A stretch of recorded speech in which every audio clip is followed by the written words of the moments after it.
Hey everybody, it's Andy back again with another video, and today I'm going to be doing episode 4 of my Lego Baseball Stadium mock build series. So let's dive right into it.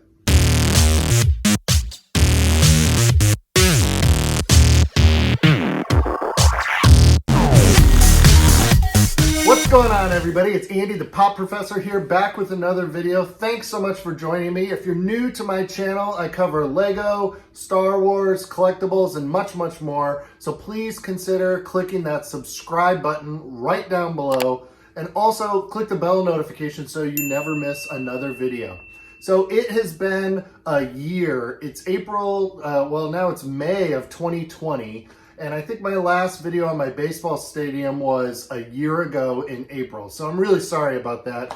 I kind of fell off the wagon on this, but I actually made a lot of progress on the stadium since then. I just haven't been as consistent about documenting it as I would like to be. But I've received a lot of messages from viewers, which I really appreciate. And the number one thing they've asked for is update videos on where the stadium is. I've had people who are interested in building one on their own, and I thought I would go back and kind of, before I make more progress, double back a little bit and try to share a little bit with you guys about the process. So if I'm not mistaken, episode 3 from quite a while ago unboxed a big package of base plates and some other parts that I needed. And I'll put a link right up here so you guys can go back and check that out, as well as a link to episode 1 and 2, along with 3 in the description down below.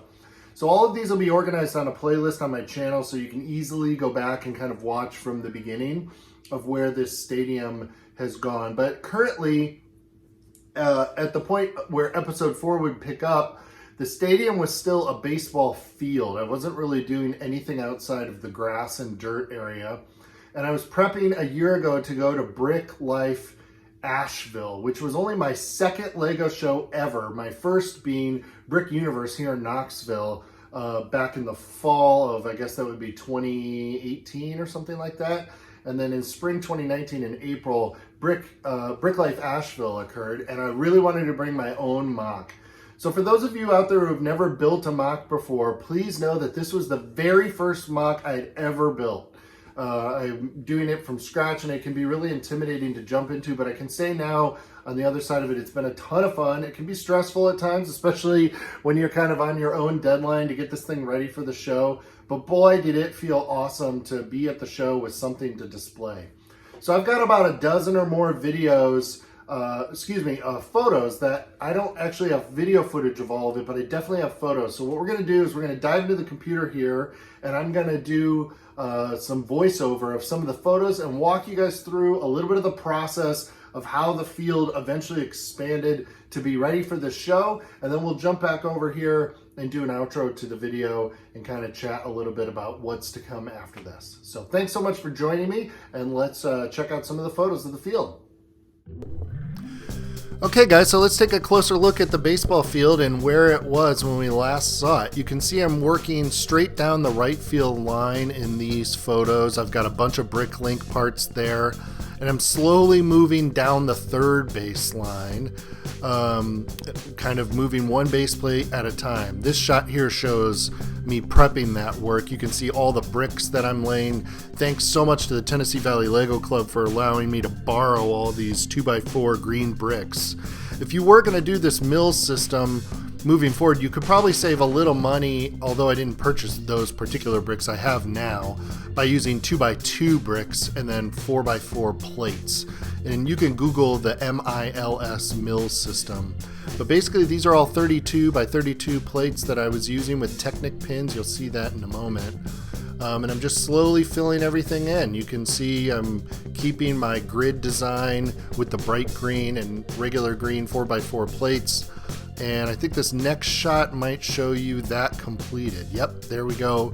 Now you can see my infield's done and left field is filled in, and I've got that nice brown warning track all the way around. We'll zoom in here and look a little closer at that, how I took that corner. You can see I had to use 1x1 bright green in the very elbow of that. because they don't make, I think, a 2x2 in bright green, if I recall. So I also ordered up a bunch of players. There are only 2 types of Lego minifigure baseball players. Both were from the collectible minifigure series. They're not cheap, so I was able to get some of those. You'll see some more of those at the actual show. And then here's a quick shot of me packing up to go to the show. And as it worked out, this system was awesome because I could load all of this into one suitcase. So when I got there, everybody was really jealous and giving me a hard time because they all had a ton of stuff with them, and I just rolled in with one suitcase. Nothing was breaking because all of this is horizontal building instead of vertical. So here's a shot over in Asheville, North Carolina of the sign, and here is your first look at the full baseball field. It really looks great on these tables with the black tablecloths. You can see I got a game going. The ball's out there in right field, right center field. I just used a 1x1 stud, a white with a red. And here you can also see my friend Katie in the Tennessee Valley Lego Club built that baseball, and that's my vintage Cubs hat that I put on display. You can also see we added a cat running on the field with a policeman chasing it just for fun. That got a lot of laughs as people came through and checked it out during the show. So yeah, it came together really, really nicely, and hope you enjoyed checking out this review. Why don't we move now to the outro? Okay, everybody, I think that's going to do it. BrickLife Asheville last April was absolutely incredible. It felt amazing to bring that build and that entire baseball field in. And as I made mention, I just rolled in with my suitcase, unzipped it, unstacked all my things, and clicked them together. And I was like out getting lunch within 30 minutes. It was really awesome. So that all that work in advance of kind of thinking about how you're going to travel with your MOC is definitely something I advise because it was really cool. But I'm in the Tennessee Valley Lego Club, and our lug was in the very front by the entrance, so we got a lot of traffic every day. And I definitely walked around the rest of the convention and shot a ton of footage. And I think I'll make just a separate video about BrickLife Asheville so that this series stays intact. And some of you may be more interested in the baseball stadium than you are in that. But keep an eye on my channel, and maybe I'll try to put that together because there was absolutely some amazing stuff. Some folks had displayed like some old Blacktron and M-Tron, huge things, and the Jurassic Park roller coaster was there. I mean, just all kinds of super cool stuff. So, but I really encourage you guys to try your hand at MOC building if you've never done it before. As I mentioned, this was my first time doing my own build. And next episode, episode 5, will trace some incredible progress through the summer, basically from the end of April 2019 to September of 2019, where I expanded the baseball field into a full-blown 500-seat baseball stadium.